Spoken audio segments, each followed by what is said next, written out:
नमस्कार साथियों, मैं कुणाल आप सभी का स्टडी IQ IAS हिंदी के मैप इन न्यूज प्रोग्राम पर स्वागत करता हूं। आइए आगे बढ़ते हुए देखते हैं कि इस बार का मैप इन न्यूज एपिसोड आप लोगों के लिए कौन कौन से खास विषय लेकर के आया है। हालांकि विषय को जानने से पहले ज़रूरी है कि हम लोग ये समझें कि हम लोग कहाँ जुड़ सकते हैं। आप लोग मेरे साथ जुड़ सकते हैं इंस्टाग्राम पे, टेलीग्राम पे, फेसबुक पे और एक्स पे। और इसके अलावा आप लोग को इस क्लास की फाइल चाहिए होगी तो आपको मिल जाएगी इस QR को स्कैन करने के बाद जब आप पहुंचेंगे मेरे टेलीग्राम चैनल पे। तो आइए बढ़ते हैं आगे और देखते हैं कि इस बार के सी दिस वीक में क्या है खास। तो देखिए, इस बार के सी दिस वीक में हम लोग पढ़ने वाले हैं अरल सागर को। अरल सागर दुनिया के महत्वपूर्ण सागरों में से तो एक है, लेकिन ये वैसे तो एक झील है प्रकृति में, लेकिन जिस प्रकार का इसमें जल पाया जाता था उस कारण इसको सागर की संज्ञा दे दी गई थी। लेकिन बीते कई दशकों में ये भी देखा गया है कि इसके जल स्तर में बहुत अधिक गिरावट हुई है, जिस वजह से काफ़ी ज़्यादा समस्याएं इस क्षेत्र में हो गई है। तो देखिए, अरल सागर की स्थिति ऐसी है कि अरल सागर दरअसल एक मध्य एशियाई सागर है। मध्य एशिया में ये मौजूद है और यहाँ पर यह भी पता चलता है कि इसकी स्थिति काफ़ी ज़्यादा आकृति में छोटी है। आपको पता चल रहा होगा कि मैप में किस प्रकार से ये छोटा सा एक सागर हमें देखने को मिल रहा है और ये सागर पूरी तरह से इनलैंड वाटर बॉडी है। ये भी आप लोग को ध्यान रखना होगा। देखिए, जब आप इस चित्र को देखेंगे तो आपको पता चलेगा कि ये एक इनलैंड वाटर बॉडी है। इनलैंड वाटर बॉडी का अर्थ ये है कि ये पूरी तरह से सिर्फ और सिर्फ स्थलों से ही घिरा हुआ है, कहीं से भी ये किसी भी जल क्षेत्र के साथ में जुड़ा हुआ नहीं है। तो सिर्फ और सिर्फ स्थलों से ये घिरा हुआ है। इसके उत्तर में है कजाकिस्तान और दक्षिण में है उज्बेकिस्तान। ठीक है, तो ये दो देश इस मामले में बहुत ज़्यादा प्रमुख हैं जो आपको याद रखने होंगे। उत्तर में कजाकिस्तान और दक्षिण में उज्बेकिस्तान। ठीक है, तो चाहो तो आप लोग उसका नाम भी लिख सकते हो। ठीक है, कजाकिस्तान और यहाँ उज्बेकिस्तान। इसके साथ ही आपको जिस प्रकार की आकृति यहाँ अरल सागर की देखने को मिल रही है, तो अरल सागर को एक एंडोरिक वाटर बेसिन भी कहा जाता है। यह एंडोरिक बेसिन का उदाहरण के रूप में आप अरल सागर को समझ सकते हैं। अब एंडोरिक बेसिन का मतलब क्या है? एंडोरिक, अब दरअसल एंडोरिक बेसिन के अलावा इसको बंद बेसिन भी कहा जा सकता है। इसका अर्थ क्या है? इसका अर्थ ये है कि देखिए, ये जो वाटर बॉडी है, ये जो जल स्थान है या जल निकाय है, ये किसी के भी साथ ऐसा संबंध नहीं रखता कि जिसे ये वाटर प्रदान करता हो। यानी कि अरल सागर किसी भी जल क्षेत्र को अपना जल प्रदान नहीं करता है। इसी वजह से जब कोई भी ऐसी वाटर बॉडी हमें देखने को मिलती है तो उसे हम क्या कहते हैं? ये एंडोरिक या फिर बंद बेसिन का एक उदाहरण है।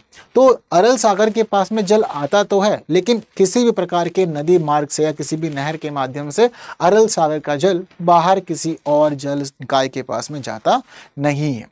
ये वाली बात क्लियर रखिएगा, बहुत ज़्यादा इंपॉर्टेंट है। अगर यहाँ से जल बाहर जाएगा तो सिर्फ और सिर्फ वाष्पीकरण के माध्यम से ही जा सकता है, कोई और विकल्प यहाँ पर मौजूद इस मामले में नहीं है। ठीक है, तो इसके अलावा देशों की स्थिति समझ चुके हैं कि उत्तर में कजाकिस्तान है और दक्षिण में इसके उज्बेकिस्तान है। इसके साथ ही एक खास बात आपको ये भी ध्यान रखनी है कि जो अरल सागर का दक्षिण वाला क्षेत्र है, इस क्षेत्र में एक रेगिस्तान भी है जिसको कहा जाता है कैजिलकुम रेगिस्तान। ये भी एक इंपॉर्टेंट कॉन्सेप्ट है, कई बार ये भी पूछ लिया जाता है। तो कैजिलकुम रेगिस्तान को भी आप लोग याद रखिएगा। इस रेगिस्तान के अलावा अब देखिए, हमें दरअसल समझनी है इसकी नदियों को भी। तो दो नदियां हैं, मैंने आपको जस्ट अभी बताया है कि अरल सागर जल प्राप्त करता तो है लेकिन किसी को जल देने का काम नहीं करता। तो ये बात अरल सागर के मामले में बहुत ज़्यादा खास है। दरअसल दो नदियां हैं और वो दो नदियां ही अरल सागर को जल प्रदान करने का काम करती हैं। ये दोनों प्रमुख हैं इसके मामले में। ठीक है, तो देखिए कौन कौन सी प्रमुख है। एक है अमू दरिया और दूसरी है सिर दरिया। ठीक है, तो अमू दरिया और सीर दरिया दोनों है तो दरिया दरिया ही, लेकिन एक अमू है और एक सीर है। अब देखिए, दोनों की ही ना अपनी अलग अलग खास बातें। अगर बात करें हम लोग अमू दरिया की, तो देखिए अमू दरिया का उद्गम होता है पामीर पठार से। पामीर पठार से निकलने के बाद ये नदी 4 अलग अलग देशों से अपनी यात्रा तय करती है, तब जाकर के पहुंचती है ये अरल सागर में। अब किस किस देश से ये अपना सफर तय करती है? तो देखिए, पामीर पठार से निकलने के बाद में ये नदी पहुंचती है अफगानिस्तान, फिर ताजिकिस्तान, फिर तुर्कमेनिस्तान और फिर उज्बेकिस्तान। ठीक है, तो ये वाली कुछ खास स्थिति हमें पता चलती है हमारी इस नदी के मामले में।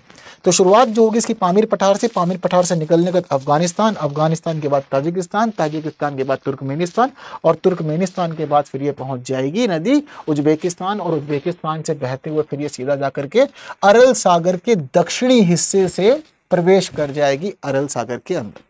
ठीक है, बात क्लियर है आप लोग को? तो ये दक्षिणी हिस्से से अरल सागर में प्रवेश करने वाली नदी है। इसके साथ ही बात करते हैं इस सागर के मामले में दूसरी प्रमुख नदी सिर दरिया की। तो देखिए, सिर दरिया नदी का उद्गम होता है तियानशान पर्वतमाला से।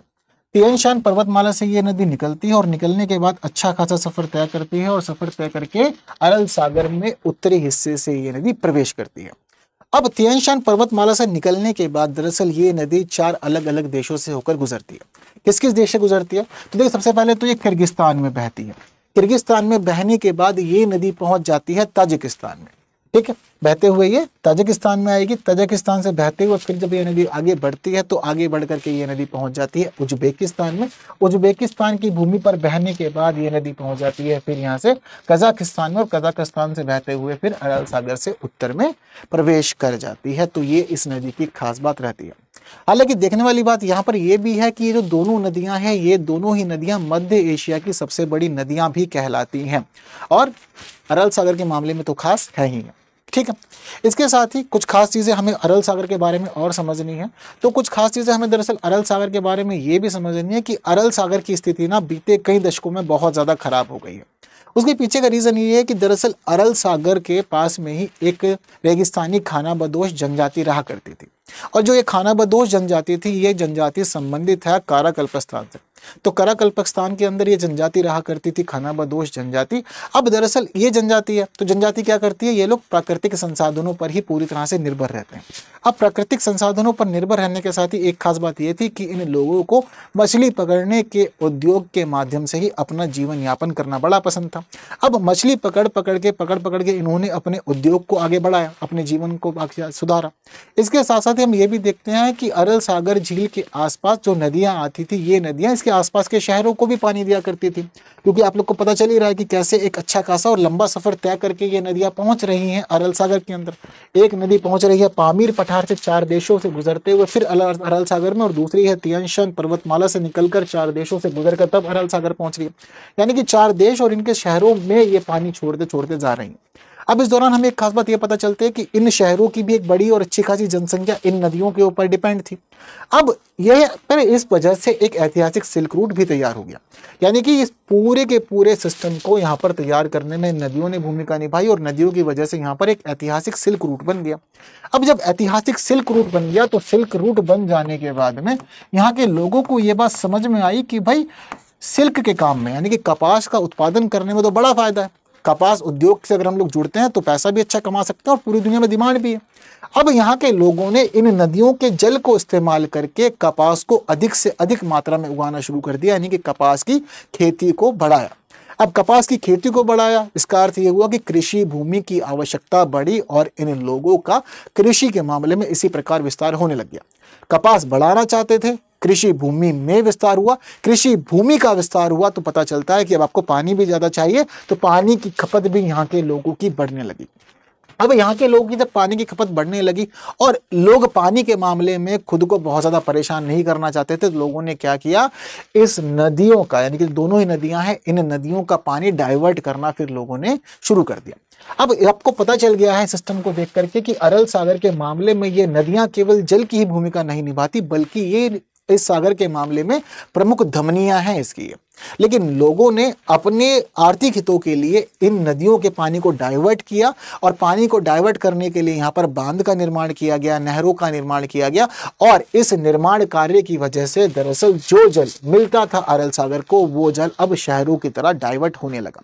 अब शहरों की तरफ जब ये जल डाइवर्ट होने लगा तो फिर इस जल की कम मात्रा अरल सागर को मिलने लगी, और इस वजह से धीरे धीरे धीरे धीरे करके अरल सागर के जल स्तर में बड़ी गिरावट होने लगी।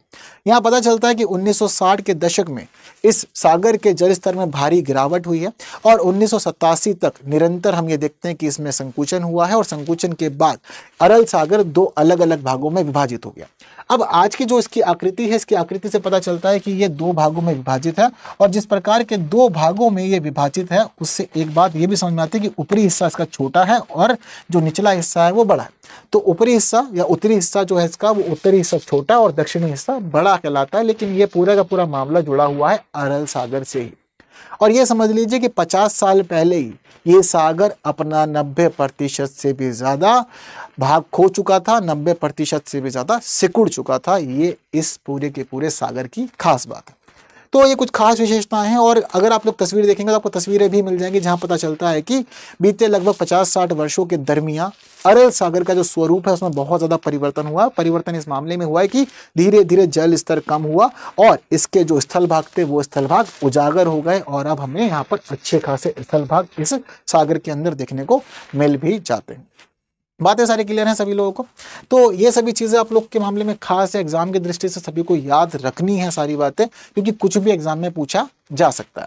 ठीक है, आइए आगे बढ़ते हैं और ये देखते हैं सबसे पहले कि किस प्रकार के संभावित प्रश्न यहाँ से पूछे जा सकते हैं या पहले किस रूप में पूछे गए। तो यहाँ जो पहला प्रश्न है वो पहला प्रश्न कह रहा है कि कभी दुनिया की चौथी सबसे बड़ी झील रही, कभी दुनिया की चौथी सबसे बड़ी झील रही मध्य एशिया के इस जल निकाय को इसके आकार के कारण सागर कहा जाता था। हालांकि 50 वर्ष पहले यह 90% से भी अधिक सिकुड़ गई थी। इसका मुख्य कारण इसकी मुख्य स्रोत नदियों का मार्ग बदलना था। इसके दक्षिणी कुछ हिस्से अभी भी गायब होते जा रहे हैं, जिससे जल निकाय के तल पर अरालकुम रेगिस्तान बन गया है।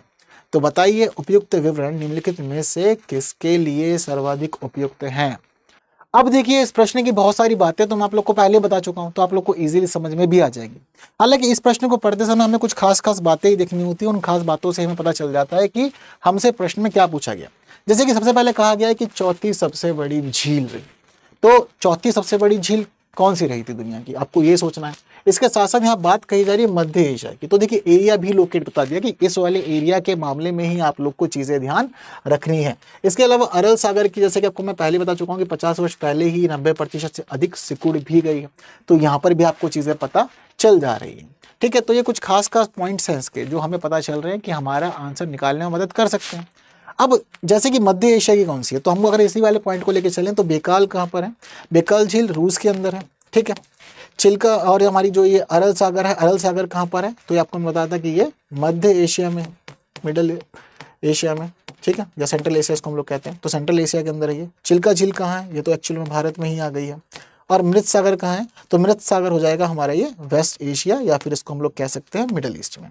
ठीक है, लोकेशन पता चल गई। तो मध्य एशिया वाली तो एक ही है ना हमारे पास, तो यानी कि अरल सागर इस मामले में सही हो जाएगा, बी आंसर हो जाएगा। ठीक है, बाकी अरल सागर को एक समय दुनिया की चौथी सबसे बड़ी झील भी कहा जाता था। चौथी सबसे बड़ी झील क्यों कहा जाता था, क्योंकि इसका क्षेत्रफल बहुत ज़्यादा बड़ा था, 68,000 वर्ग किलोमीटर का क्षेत्रफल हुआ करता था इसका, जिसकी वजह से ये 20वीं शताब्दी के अंदर दुनिया की चौथी सबसे बड़ी झील के रूप में जानी जाती थी। और यही कारण है कि इस झील को सागर की संज्ञा दे दी गई थी। और किस प्रकार से इसका जल में गिरावट हुई है वो सारी बातें मैं आप लोग को पहले ही क्लियर कर चुका हूँ, अच्छे से समझ लिया अभी आप लोगों ने। ठीक है, तो इस प्रकार से हम लोग इजीली आंसर निकाल सकते हैं, तो हम लोग की चीज़ें आसान हो जाएगी यहाँ पर। ठीक है, तो देखिए फिलहाल स्थिति यही हो रखी है हमारे अरल सागर वाले एरिया की। अरल सागर के आसपास जिस प्रकार से जल क्षेत्र सूखता जा रहा है इसका, तो जल क्षेत्र सूखने की वजह से यहाँ पर रेगिस्तान बन रहे हैं। अब जैसे कि ये वाला पॉइंट जो है हमारा, ये वाला पॉइंट है रेगिस्तान, ये अरल सागर वाला है। तो देखिए अरल सागर के हमें पता चलता है कि दक्षिण में है क्याजिल कुंभ रेगिस्तान बन गया है।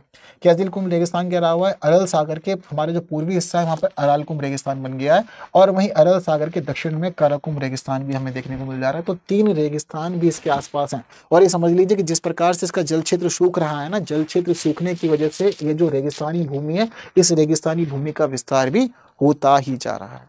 ठीक है, इसके अलावा एक और प्रश्न देखते हैं हम लोग यहाँ से जो संभावित है और आ सकता है आने वाली परीक्षा में। निम्नलिखित पर विचार कीजिए, हिमनदों का पिघलना, हथियार परीक्षण, उर्वरक अफवाह, ठंडी सर्दियां, नदियों पर बांध का निर्माण। अरल सागर के निरंतर संकुचन और पारिस्थितिकी तंत्र के विनाश के लिए उपयुक्त में से कितने कारक उत्तरदायी हैं, हमें ये देखना है। केवल 2, केवल 3, केवल 4 और सभी 5। तो देखिए आप लोग को मैंने बताया था कि भाई अरल सागर के पीछे क्या क्या रीजन है इसके संकुचन के लिए। तो देखिए नदियों पर बांध का निर्माण, बात तो ये वाली बिल्कुल सही है ना, यानी कि ये तो शामिल होगा ही होगा। ठंडी सर्दियाँ, अगर सर्दियाँ ठंडी होती हैं तो क्या वो नदी का संकुचन करवा देती हैं, ऐसा कुछ होता है। अगर सर्दियाँ ठंडी होंगी, बर्फ बनेगी, तो इस दौरान तो हम लोग ये देखते हैं कि बर्फ पिघल करके भूमिका निभा सकती है जल की, तो संकुचन उसमें नहीं माना जा सकता। उर्वरक अफवाह की स्थिति, क्या उर्वरक अफवाह की स्थिति को हम लोग इसमें काउंट कर सकते हैं? बिल्कुल, उर्वरक अफवाह भूमिका निभाते हैं और किसी भी झील के संकुचन में ये कार्य कर सकते हैं। तो ऐसी स्थिति अरब सागर के मामले में निभाई है उर्वरक अफवाह ने भी। और वहीं पता चलता है कि हथियारों का परीक्षण भी यहाँ पर अच्छी खासी संख्या में हुआ है, तो इसकी भूमिका भी रहेगी। लेकिन हिमनदों का पिघलना, क्या हिमनद पिघलते हैं तो किसी जल क्षेत्र की भूमिका या जल क्षेत्र को वो संकुचित कर सकते हैं? दरअसल हिमनदों का पिघलने से जल क्षेत्र का विस्तार होता है, क्योंकि जल की मात्रा बढ़ जाती है। अगर वहाँ जल ठहर रहा है तो वहाँ से भी बह के आगे निकल जा रहा है तो चीज़ें बढ़ेंगी, बट हिमनद पिघलते हैं तो एक वाटर बॉडी का वाटर लेवल अच्छा खासा मेंटेन हो सकता है उसकी वजह से। तो ना तो पहला है और ना ही चौथा है, तो क्या उत्तर रहेगा सही? 2, 3 और 5, यानी कि 3 है सही इस मामले में। तो इस हिसाब से हमारे प्रश्न का उत्तर क्या हो जाएगा? बी हो जाएगा। ठीक है, और देखिए यहाँ पर हम लोग को पता चल जा रही है अरल सागर की श्रिंकिंग कंडीशन। अरल सागर जैसे दशक दर दशक सिकुड़ता जा रहा है, वो यहाँ पर हमें पता चल जा रहा है कि कैसे ये 1960 में हुआ करता था, एक अच्छा खासा जल से भरा पूरा क्षेत्र हमें देखने को मिल रहा है। लेकिन धीरे धीरे जब हम लोग 1973 में इसकी तस्वीरें देखते हैं तो पता चलता है कि इसके जो हिस्से हैं, जैसे खासतौर पर इसके जो पूर्वी हिस्से हैं, वो पूर्वी हिस्से हमें सूखते हुए दिख रहे हैं। इसी प्रकार की स्थिति हम आगे देखते हैं 1987 में, तो पता चलता है कि पूर्वी हिस्सों के साथ साथ अब दक्षिण में भी, साथ साथ इसके मध्य में भी, इसके उत्तर में भी, हर तरफ से ये धीरे धीरे सूख रहा है। इसका जल स्तर में गिरावट की स्थिति हमें पता चल रही है। और 1999, 2006, 2009 और 2014 तक आते थे तो स्थिति बहुत ज़्यादा गंभीर हो गई है और ये वाटर बॉडी बहुत ज़्यादा श्रिंक कर चुकी है, बहुत ही ज़्यादा सिकुड़ चुकी है, ये यहाँ पर क्लियरली पता चल रहा है। ठीक है, चलिए आगे बढ़ते हैं, एक और प्रश्न देखते हैं यहाँ से जो संभावित है। तो हमारा प्रश्न कह रहा है कि ऐतिहासिक दस्तावेजों के अनुसार अरल सागर क्षेत्र में कराकल्पकस्तान के रेगिस्तानी खानाबदोश लोग रहते थे जो यहाँ के मत्स्य अर्थव्यवस्था पर निर्भर थे। कराकल्पकस्तान निम्नलिखित में से किसका स्वायत्त क्षेत्र है? अच्छा प्रश्न है, बहुत ज्यादा इंटरेस्टिंग और पूछा जा सकता है। आप लोग को मैंने बताया था कि हाँ, अरल सागर वाले क्षेत्र में एक रेगिस्तानी खानाबदोश जनजाति के लोग रहा करते थे और ये संबंधित थे कराकल्पकस्तान से। पर कराकल्पकस्तान किसका स्वायत्त क्षेत्र है ये पूछा गया। कजाकिस्तान, सीरिया, तुर्की या फिर उज्बेकिस्तान? ठीक है, तो देखिए इस प्रश्न का जो सही उत्तर है वो डी है, उज्बेकिस्तान। ये उज्बेकिस्तान का स्वागत क्षेत्र हुआ करता था कराकल्पकस्तान, और इसी से जुड़ी हुई थी ये खानाबदोश लोग। ठीक है, कराकल्पकस्तान कहाँ पर है? तो देखिए उज्बेकिस्तान की भूमि ये है और उज्बेकिस्तान की भूमि से ही लगा हुआ ये पूरा का पूरा क्षेत्र कराकल्पकस्तान के रूप में जाना भी जाता है। ठीक है, इंपॉर्टेंट है चीजें ये वाली, इसको भी याद रखिएगा। आइए आगे बढ़ते हैं, और आगे बढ़ते हुए अब हम लोग समझते हैं अपना मैप इन न्यूज़, यानी कि अब हम लोग उन स्थानों की चर्चा करने वाले हैं जो बीते दिनों न्यूज़ में रहे हैं।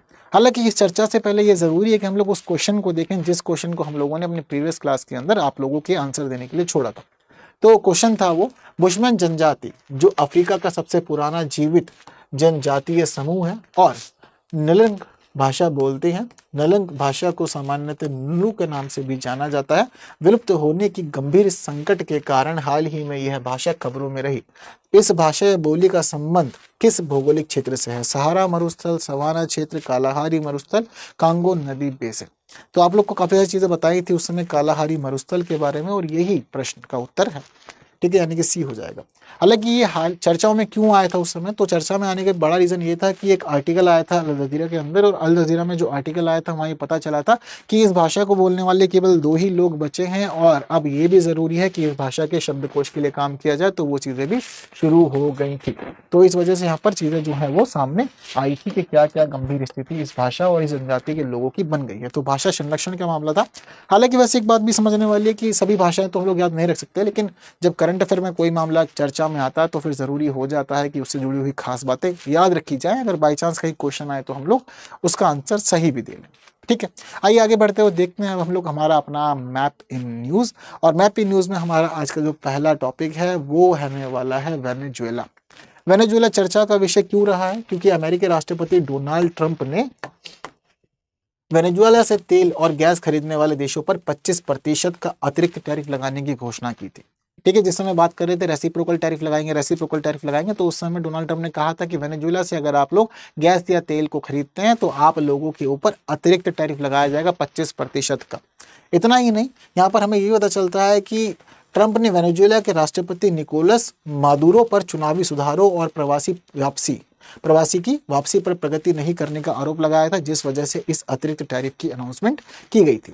वेनेजुएला ने पहली बार 2019 में अमेरिकी ऊर्जा प्रतिबंधों का सामना किया था, यानी कि पहली बार अमेरिका ने 2019 में प्रतिबंध लगाए थे वेनेजुएला के ऊपर। ठीक है, चीन वेनेजुएला के तेल का सबसे बड़ा उपभोक्ता है, ये भी एक खास और इम्पोर्टेंट फैक्ट है जो पता होना जरूरी है।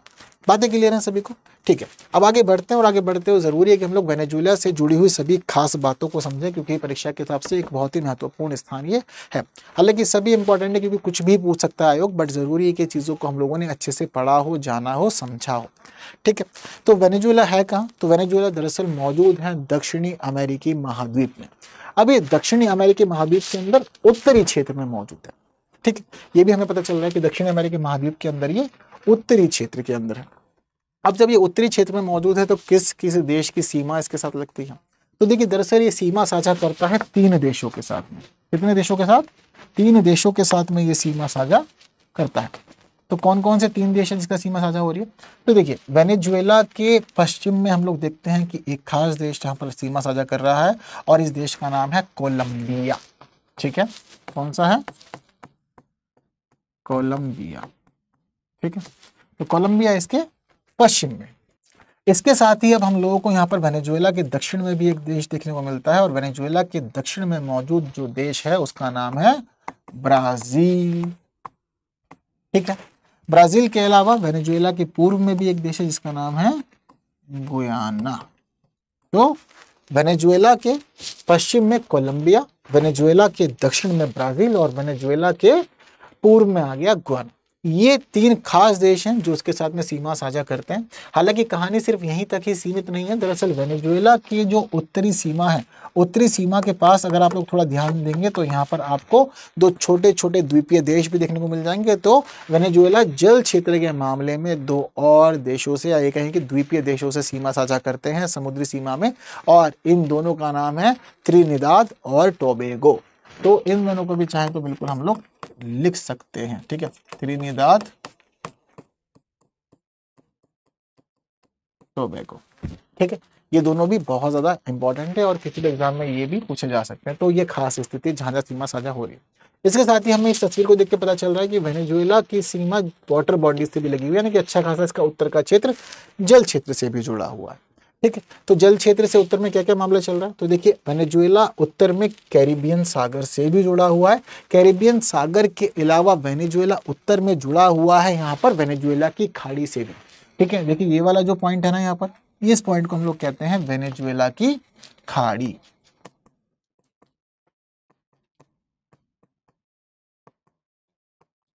तो कैरिबियाई सागर भी हो गया। कैरिबियाई सागर के साथ साथ हमें यहाँ पर देखने को मिल जा रही है वेनेजुएला की खाड़ी, और वेनेजुएला की खाड़ी के अलावा हमें वेनेजुएला के उत्तर पूर्व में देखने को मिल जा रहा है हमारा उत्तर अटलांटिक महासागर। ठीक है, तो ये 3 खास जल निकाय या जल क्षेत्र इसके साथ में उत्तर में सीमा साझा कर रहे हैं। हालांकि स्थिति अलग अलग है। ठीक है, तो कैरिबियन सागर, वेनेजुएला की खाड़ी और उत्तर अटलांटिक महासागर हमें यहाँ देखने में मिल जा रहा है। ठीक है, अब यहाँ तक तो कोई डाउट नहीं, सभी बातें क्लियर है। चलिए अब आगे बढ़ते हैं और आगे बढ़ करके इससे जुड़ी कुछ खास बातों को और जानने समझ लेते हैं। ठीक है, तो देखिए, अब वेनेजुएला यहाँ पर है। वेनेजुएला की राजधानी है कराकस।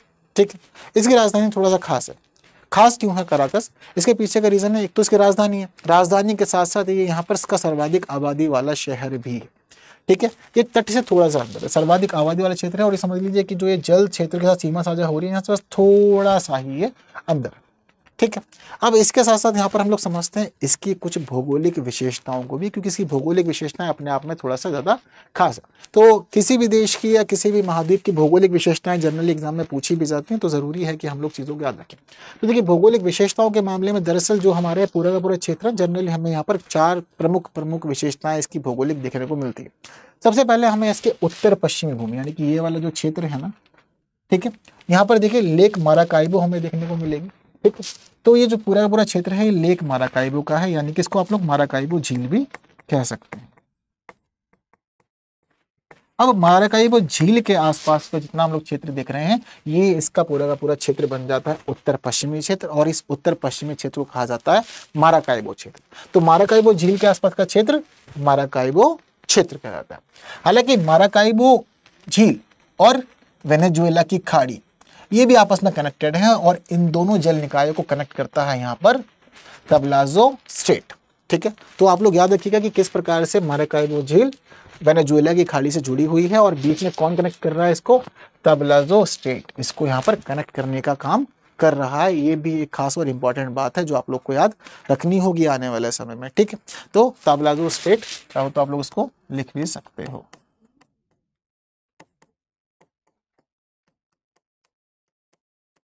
ठीक है।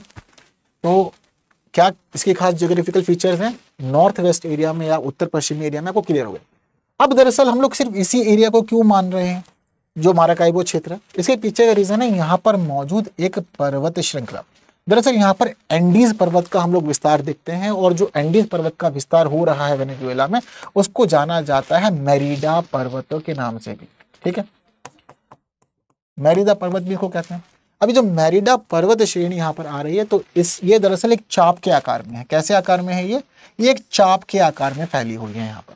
अब ये चाप के आकार में फैली हुई मेरिडा माउंटेन्स अपने आप में एक खास विशेषता दे रहे हैं वेनेजुएला को, ठीक है। इसके अलावा जो ये इसका वेनेजुएला का बीच का क्षेत्र है, इनको कहा जाता है ओरिनोको प्लेन्स, ठीक है।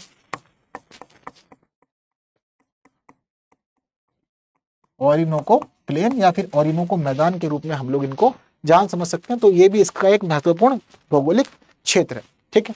तो ओरिनोको प्लेन होगा यहाँ पर। तो ये अच्छी खासी भूमि जो है इसकी पूरी की पूरी सेंट्रल वाली, ये सारे जो मैदानी क्षेत्र है ये ओरिनोको प्लेन है। इसके साथ साथ जब हम लोग आते हैं वेनेजुएला के दक्षिणी हिस्से में, तो हमें यहाँ पर देखने को मिल जाता है गुयाना हाईलैंड्स, ठीक है। हाईलैंड्स कह सकते हैं, अब इसको हम लोग कह सकते हैं उच्च भूमि भी, ठीक है। तो दोनों में से जिस भी रूप में आप लोग उसको याद रखना चाहें उस रूप में रख सकते हैं। तो क्या कहा जाएगा इसको, गुयाना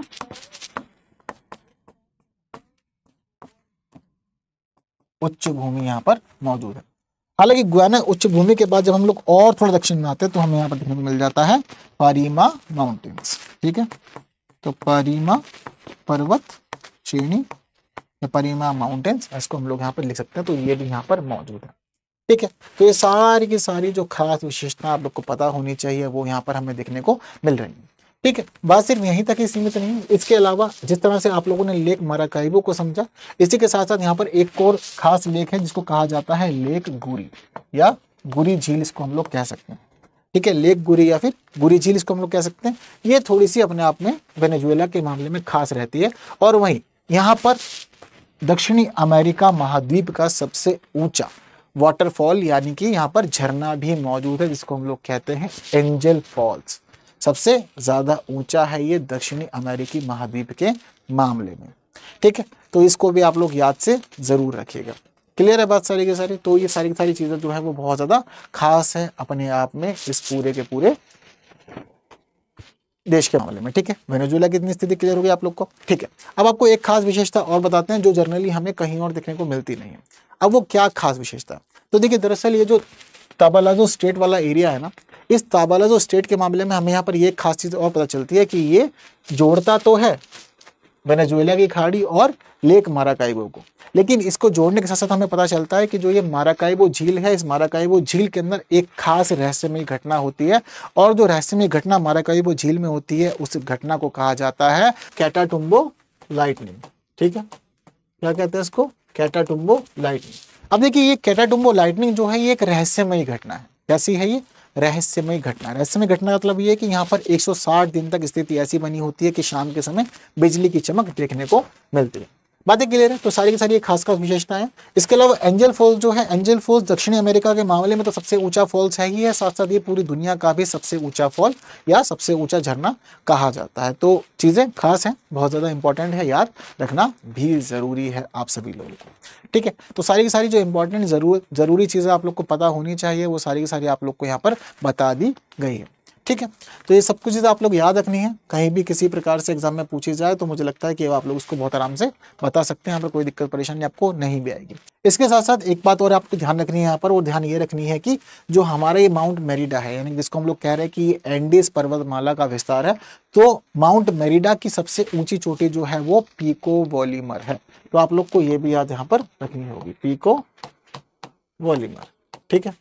और ये पीको वॉलीमर कहाँ है, यहाँ पर मौजूद है ये पीको वॉलीमर, ठीक है। काफी ज्यादा ऊंची है ये इस पूरे के पूरे क्षेत्र के मामले में, तो इसी वजह से ये इसके सबसे ज्यादा खास और अद्वितीय विशेषता यहाँ पर एक और मिल जाती है। तो ये सारी खास चीजें हैं जो आपको याद रखनी है, समझनी है, जाननी है पूरी वेनेजुएला के मामले में। अब इन सभी के साथ साथ ये भी जरूरी है कि हम लोग बात करें वेनेजुएला की कुछ खास नदियों की, ठीक है, क्योंकि वेनेजुएला की जब इतनी सभी चीज़ों को समझा है तो वेनेजुएला की नदियों की भी बात हम लोग ज़रूर से करेंगे।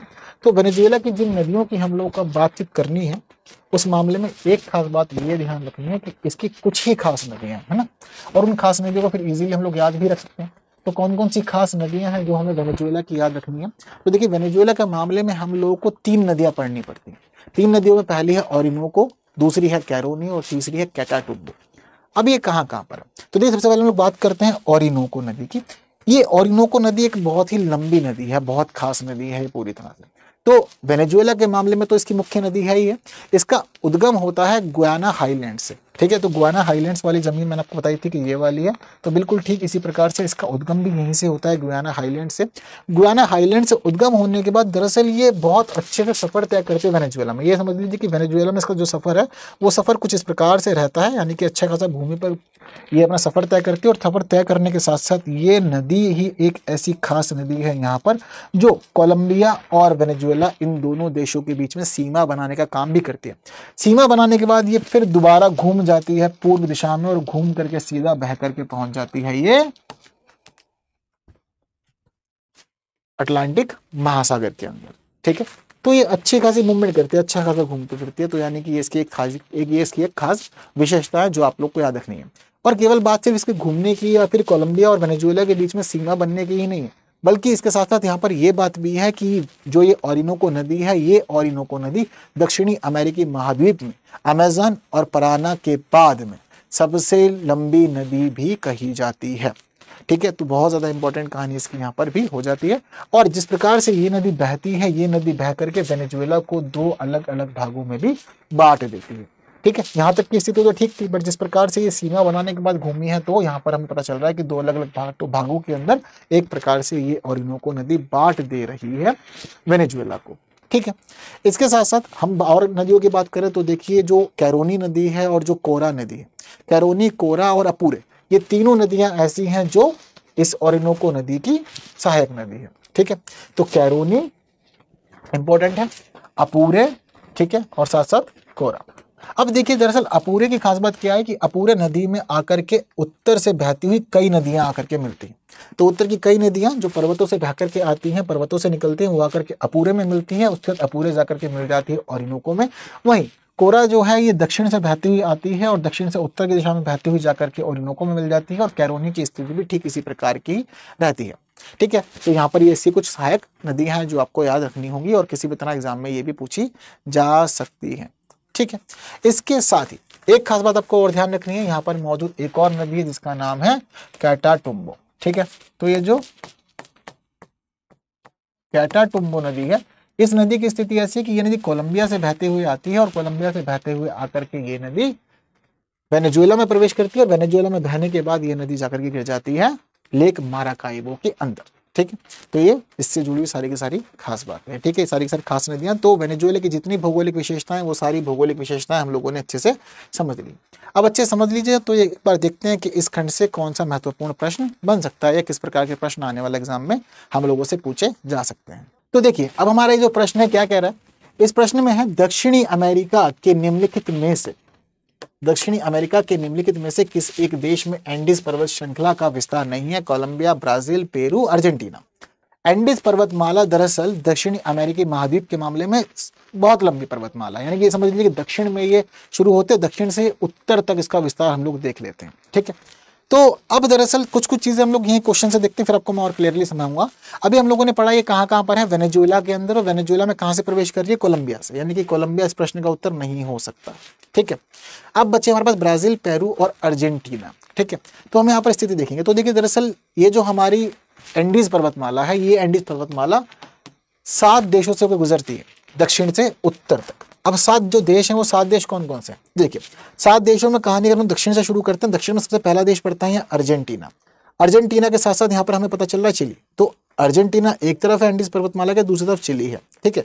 तो इसके साथ साथ जो एंडीज पर्वतमाला है ना, ये इस दक्षिणी अमेरिकी महाद्वीप के पश्चिम में एक बहुत छोटा सा, बहुत थोड़ा सा भाग छोड़ देती है, तटीय भाग को, ठीक है। बाकी क्षेत्र में देखते हैं कि अच्छा खासा विस्तार है इसका। तो अर्जेंटीना पहला देश हो गया, दूसरा देश हो गया यहाँ पर चिली, तीसरा देश यहाँ पर हो गया बोलीविया और चौथा देश है पेरू। पांचवा देश है यहाँ पर इक्वाडोर और छठा देश है यहाँ पर कोलंबिया और सातवां देश है वेनेजुएला। ये 7 देश इस एंडीज पर्वतमाला के मामले में महत्वपूर्ण। अब ऑप्शन में हमें क्या क्या दिया हुआ है, तो ऑप्शन में हम लोग को दिया हुआ है कोलंबिया, ब्राजील, पेरू और अर्जेंटीना। तो क्या अर्जेंटीना है? बिल्कुल है, यानी कि ये आंसर नहीं होगा। क्या पेरू है? पेरू बिल्कुल है, इसका मतलब ये भी आंसर नहीं होगा। बचा कौन? अकेला ब्राजील। क्या ब्राजील शामिल है? तो ब्राजील शामिल नहीं है, ब्राजील काफी ज्यादा दूर है। ठीक है, ये दक्षिणी अमेरिकी महाद्वीप के अंदर पूर्वी क्षेत्र में हमें देखने को मिलता है। हालांकि विस्तार काफी बड़ा है, भूमि काफी ज्यादा, बट एंडीज पर्वतमाला को ये फिर भी नहीं छूता। ठीक है, तो प्रश्न का सही उत्तर क्या हो जाएगा हमारे लिए? बी हो जाएगा। ठीक है, क्लियर है बात आप लोग को? इसी बात बढ़ते हैं आगे, एक और क्वेश्चन देखते हैं इस वाले खंड से हमारे लिए। तो अगला जो क्वेश्चन है हमारा वो ये है कि कभी कभी समाचारों में रहे हम्बोल्ट ग्लेशियर का संबंध निम्नलिखित में से किस एक देश से? ठीक है, तो हम्बोल्ट ग्लेशियर दिए हैं पोलैंड, वेनेजुएला, कनाडा और अर्जेंटीना। तो देखिए इस प्रश्न का उत्तर भी ना वेनेजुएला है, यानी कि बी ही सही उत्तर है। अब दरअसल ऐसा क्यों? तो देखिए वेनेजुएला की दरअसल एक खास बात यह है कि वेनेजुएला के पास अपने खुद के 6 ग्लेशियर हुआ करते थे एक समय पर, बट 6 ग्लेशियरों में से 5 ग्लेशियर इसके 2011 तक ही पिघल गए। अब 2011 तक पिघल जाने के बाद इसका एक ग्लेशियर फिर भी बचा हुआ था, और जो ग्लेशियर बचा हुआ था उसी को हम लोग हम्बोल्ट ग्लेशियर के रूप में जानते हैं। लेकिन हाल ही में ये भी खबर आ चुकी है कि हम्बोल्ट ग्लेशियर भी पिघल चुका है, यानी कि जो वेनेजुएला के 6 ग्लेशियर थे वो सबके सब समाप्त हो गए। तो प्रश्न का उत्तर बी है इस वजह से। ठीक है, तो ये कुछ इसकी स्थिति ग्लेशियर की तस्वीर की हमें देखने को मिल जा रही है। आइए आगे बढ़ते हो समझते हैं हमारे मैप इन न्यूज के दूसरे स्थान को। तो दूसरा हमारा जो स्थान है इस बार का वो कौन सा है? हम लोग पढ़ने वाले हैं यहाँ पर सर्बिया को। क्यों पढ़ना है? तो देखिए इसके पीछे कई रीजन है। रूसी जांचकर्ताओं ने पाया है कि सर्बिया अधिकारियों ने मार्च में बड़े पैमाने पर हो रहे विरोध प्रदर्शन को तितर बितर करने के लिए सैनिक हथियारों का इस्तेमाल नहीं किया है। ठीक है, इसके अलावा बीते दिनों सर्बिया में दरअसल सरकार के खिलाफ विरोध प्रदर्शन हो रहे थे, तो उस समय ये क्लेम किया जा रहा था कि सरकार ने सोनिक वेपन्स का यानी कि ध्वनि हथियारों का इस्तेमाल किया है यहाँ पर भीड़ को हटाने के लिए, क्योंकि एक बड़ा प्रदर्शन हुआ था। और इस बड़े प्रदर्शन के अंदर ये समझिए कि 1 लाख से 3 लाख लोग तक शामिल हुए थे, और ये माना जा रहा था कि बीते कई दशकों के अंदर यह एक अपने आप में बड़ा आंदोलन हुआ है। इसके प्रशासन पर आरोप था कि उसने विरोध प्रदर्शन को तितर-बितर करने के लिए सैनिक हथियार का इस्तेमाल किया। और हालांकि आपको मैं एक बात और क्लियर कर देता हूं, अभी हाल ही में द हिंदू न्यूज़पेपर के अंदर ही एक आर्टिकल इस पे ये आया है कि सर्बिया के अंदर विपक्षी दलों ने वहां पर मुकदमा दर्ज किया है सरकार के खिलाफ सैनिक वेपन्स को इस्तेमाल करने के लिए। तो समझ लीजिए हाल ही में कितना ज्यादा चर्चा में रहा है सर्बिया, तो जरूरी है कि इससे जुड़ी हुई चीजों को हम लोग अच्छे से जाने समझें। तो आइए सबसे पहले समझते हैं हम लोग सर्बिया की स्थिति किस प्रकार की है। तो देखिए सर्बिया की स्थिति इस प्रकार की है कि सर्बिया पश्चिमी मध्य बाल्कन में स्थित एक लैंडलॉक देश है। कैसा है? लैंडलॉक है, क्योंकि पूरी तरह से ये सिर्फ और सिर्फ स्थलों से घिरा हुआ है, कहीं पर भी ये किसी भी जल के साथ सीमा साझा करता नहीं है। हालांकि ये सर्बिया जो है, ये सर्बिया पहले यूगोस्लाविया का हिस्सा ही हुआ करता था। दरअसल पहले जिस समय हम लोग पढ़ते हैं सोवियत संघ को, तो उस समय ही यूगोस्लाविया भी पढ़ने को मिलता है, लेकिन 1990 के दशक में यूगोस्लाविया का विघटन हो गया, और यूगोस्लाविया का विघटन हुआ था 6 अलग अलग गणराज्यों में। कितने गणराज्यों में विघटन हुआ था? 6 अलग अलग गणराज्यों में विघटन हो गया था। अब 6 अलग अलग गणराज्यों में विघटन हुआ तो यहां से बनता है सर्बिया। ठीक है, यूगोस्लाविया की राजधानी बेलग्रेड थी, और सर्बिया की राजधानी भी बेलग्रेड ही है। ये एक कॉमन फैक्ट है, याद रखना जरूरी है आप लोग को। ठीक है, अब यहाँ से कौन कौन से 6 देश बने? तो पहला सर्बिया बना है यहाँ से।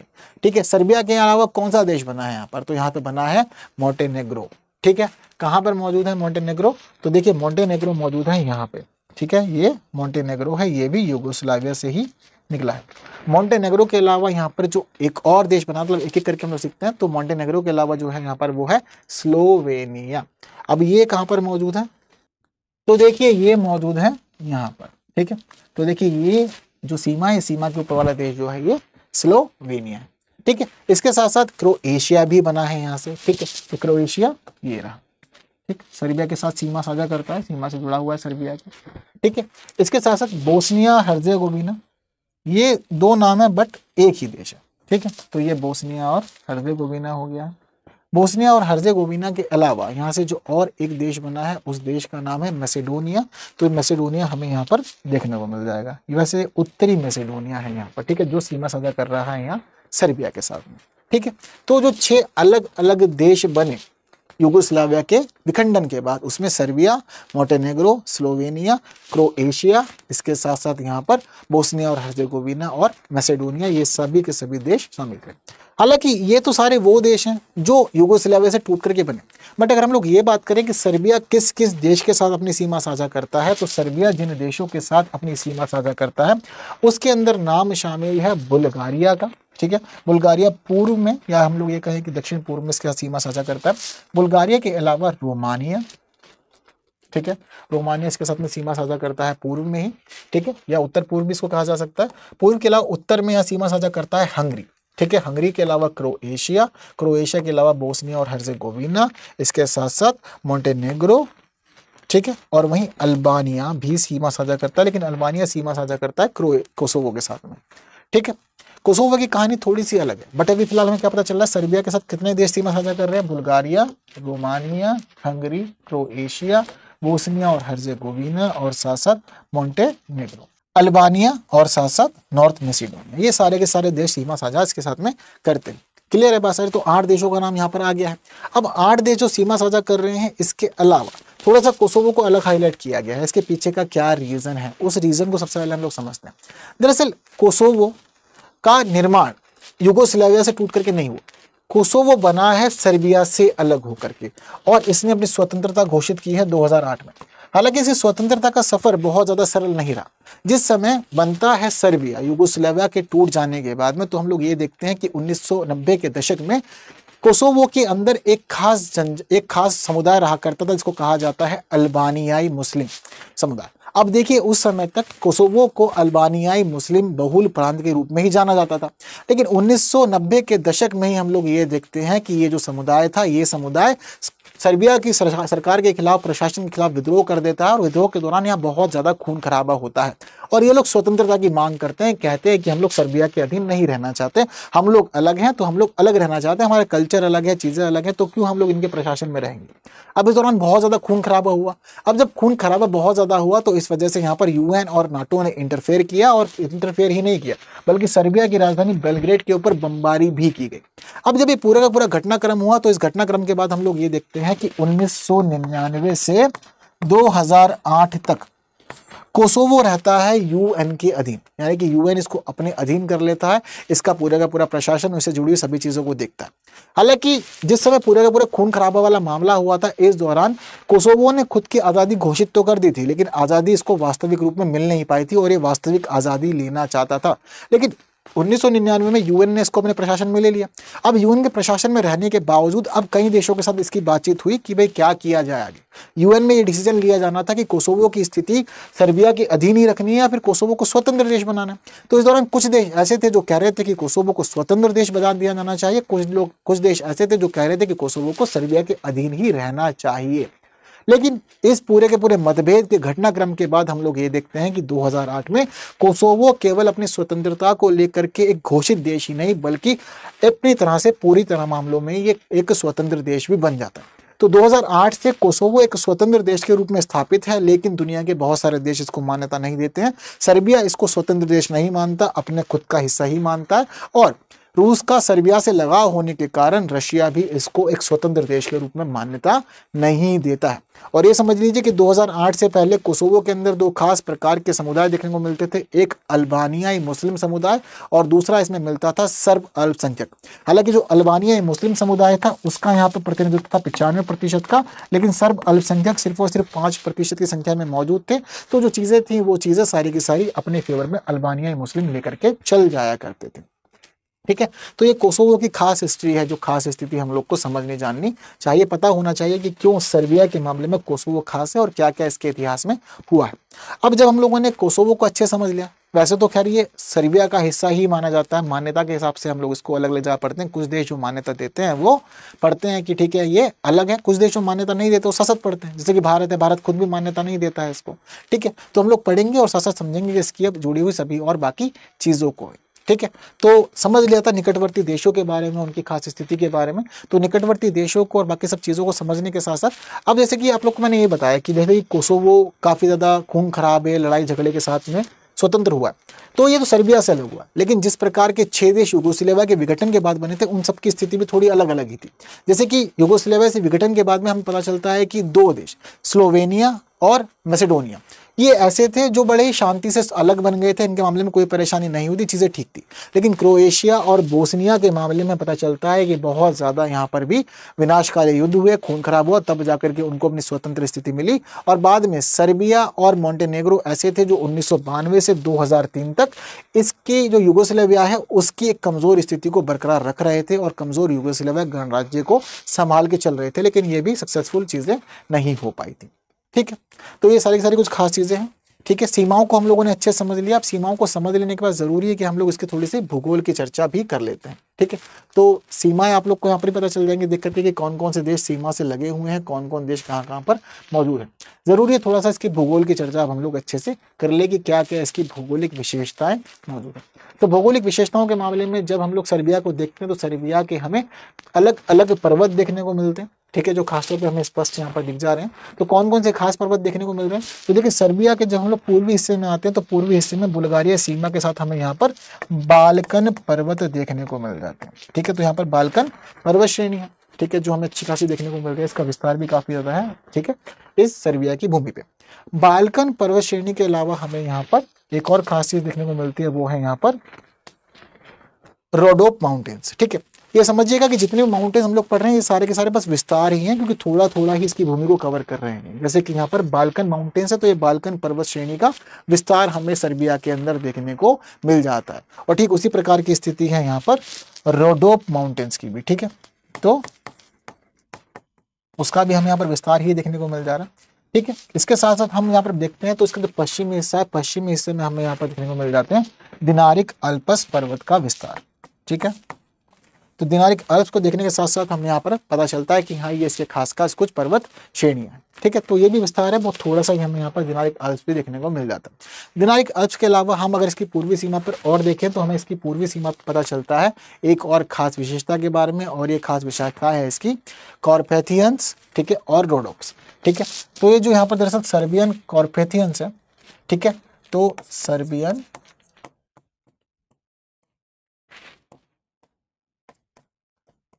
कार्पेथियन।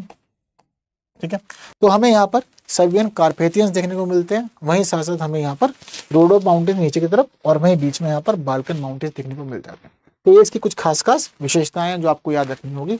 और हमें खासतौर पे जो पर्वतों की स्थिति देखने को मिल रही है वो कहाँ देखने को मिल रही है, सर्बिया के दक्षिण में ही हमें ये सारी की सारी चीजें देखने को मिल जा रही हैं। ठीक है, जो ये साउथ वेस्ट में मौजूद दिनारिक अल्प्स है, इसकी खास विशेषता है कि यह भी है कि ये अल्प्स क्षेत्र के अंदर कोपेनिकस पर्वत का विस्तार है, और वहीं साथ साथ ये ग्रेनाइट से बना हुआ है। किसका है ये, ग्रेनाइट से ये बना हुआ है। ठीक है, तो सारी खास चीजें याद रखिएगा। थोड़ी सी बात करते हैं हम लोग राजधानी बेलग्रेड की भी। राजधानी बेलग्रेड की बात क्यों करनी है, क्योंकि राजधानी बेलग्रेड एक खास जगह है जहां से इसकी खास नदी डैन्यूब गुजरती है। ठीक है, राजधानी तो हर एक देश की खास होती है, लेकिन हमें यहाँ पर ये पता चलता है कि सर्बिया की जो एक खास नदी है डैन्यूब, वो डैन्यूब नदी इसकी राजधानी से बह करके ही जाती है। ठीक है, तो नदियों के मामले में भी चीजें आपको खासतौर पर याद रखनी होंगी। जैसे कि एक प्रमुख नदी डैन्यूब नदी है सर्बिया की। सर्बिया की डैन्यूब नदी के अलावा 2 और खास नदी हमें यहाँ पर देखने को मिलती है, वो है सावा और मोरावा। अब सावा नदी कहाँ पर है, तो देखिए ये स्थिति पूरी की पूरी जो है हमें यहाँ पर देखने को मिल रही है, सारी की सारी स्थिति हमें यहाँ पर सावा नदी की देखने को मिल रही है। ठीक है, और एक और खास नदी हमें यहाँ पर जो देखने को मिल रही है वो नदी है इसकी मोरावा नदी। ठीक है, तो ये इसकी मोरावा नदी है। तो ये कुछ खास और प्रमुख नदियां हैं सर्बिया की, जो जनरली हमें पढ़ी जाननी समझनी होती है। अब दरअसल बात करें सावा और मोरावा की, तो इन दोनों ही नदियों की खास बात यह है कि ये दोनों नदियां डैन्यूब की सहायक नदियां हैं। ठीक है, बहती हैं और बहते बहते आकर के ये डैन्यूब नदी से मिल जाती है, सावा भी और मोरावा भी। हालांकि देखने वाली बात यह है कि सर्बिया की सबसे लंबी नदी मोरावा नदी है। सबसे प्रमुख नदी हम लोग डैन्यूब पढ़ रहे हैं क्योंकि राजधानी से होकर के भी गुजरती है, लेकिन मोरावा नदी सर्बिया की सबसे लंबी नदी है, और ये सबसे लंबी नदी जाकर के ये डैन्यूब नदी में मिल जाती है। ये इसकी खास विशेषता। ठीक है, तो सबसे लंबी नदी तो मोरावा है। कभी ये नहीं सोचने लग जाइएगा कि डैन्यूब सबसे लंबी नदी है, तो डैन्यूब लंबी नहीं है, पर डैन्यूब मुख्य है, राजधानी से भी गुजरती है। पर मोरावा महत्वपूर्ण नदी है, खास है अपने आप में, और जाकर के ये डैन्यूब नदी में मिल जाती है। क्लियर है बात सारी की सारी? तो सारी की सारी महत्वपूर्ण चीजें हम लोगों ने पढ़ लिया सर्बिया के बारे में। आइए सर्बिया से जुड़े हुए कुछ प्रश्नों को भी हल कर लेते हैं।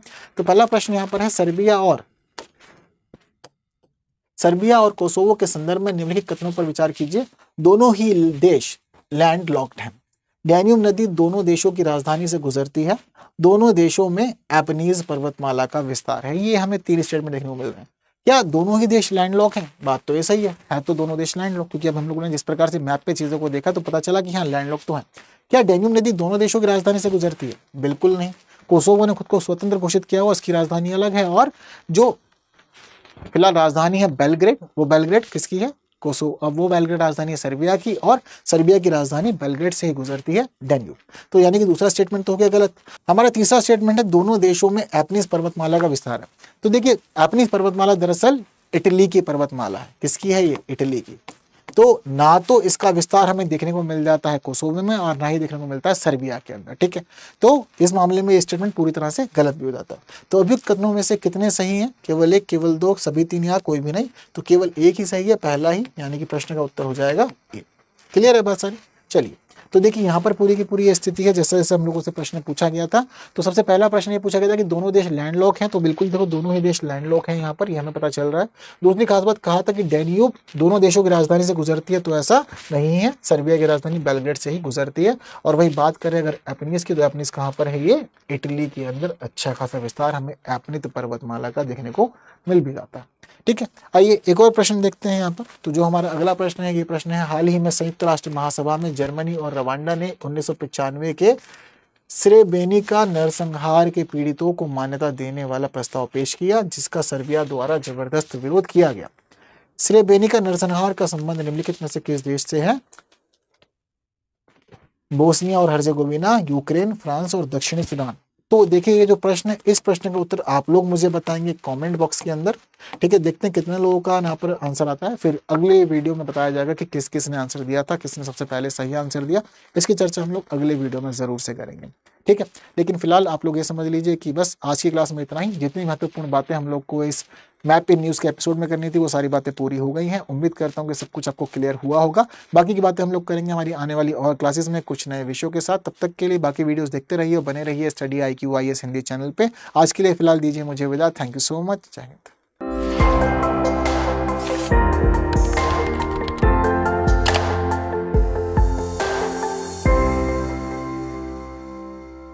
हिंदी में UPSC की तैयारी से संबंधित प्रोग्राम्स को देखने के लिए सब्सक्राइब करें स्टडी IQ IAS हिंदी।